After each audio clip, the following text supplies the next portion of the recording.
Talents des cités, c'est une organisation qui permet de faire émerger dans ce qu'on appelle des cités, des quartiers, des projets un peu innovants, porteurs, et qui permettent aussi à certains jeunes de créer leur emploi, d'aider, de dynamiser le quartier d'où ils sont issus. J'ai déjà participé 3 fois à cette cérémonie qui est le signe d'abord que cette maison des territoires, qu'est le Sénat, cette institution, et les représentants de tous les territoires, qu'ils soient urbains, qu'ils soient ruraux, et notamment dans les territoires urbains, ces quartiers qui parfois ont eu le sentiment d'être un peu à côté de la République. Et c'est bien parce qu'il n'y a nul lieu qui ne soit pas dans les valeurs de la République, qu'il nous semble important que ça soit au Sénat, qu'on récompense des talents qui sont plus de 400 aujourd'hui récompensés, qui représentent 2000 emplois créés. Jérémy Viche, j'ai 24 ans et j'ai créé à Strasbourg avec 2 associés un logiciel qui permet de gérer une société d'ambulance de A à Z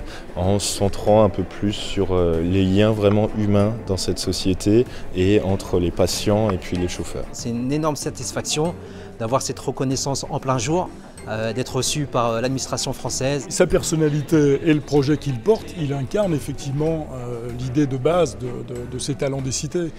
Voilà, c'est quelqu'un qui en veut, qui avait une idée, qui vivait au sein d'un quartier, qui a regardé autour de lui, qui a découvert effectivement un besoin qui n'était pas satisfait.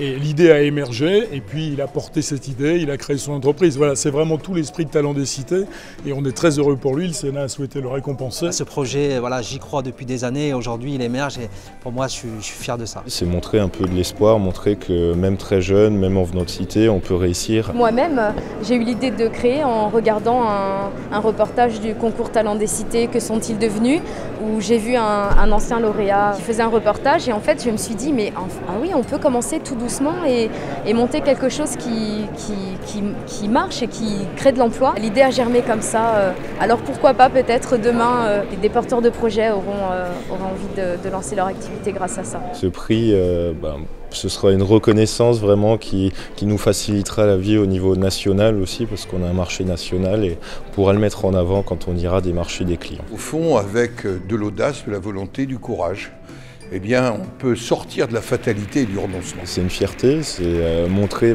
notre parcours qui soit reconnu. Ça n'a pas toujours été facile. La récompense d'avoir persévéré malgré les difficultés, et si il faut y croire, c'est possible. Au Sénat, ouais, c'est vrai que c'est assez impressionnant. On n'a pas l'habitude de voir tout cet or partout. C'est vraiment très joli, c'est vraiment un symbole de la République. Qui aurait cru que la petite banlieusarde un jour mettrait les pieds dans le Sénat, quoi. Je suis super honorée. Mon parrain, c'est le ministre de la Ville, de la Jeunesse et des Sports. Quel honneur! Là, je suis tellement émue que j'arrive même plus à être émue en fait.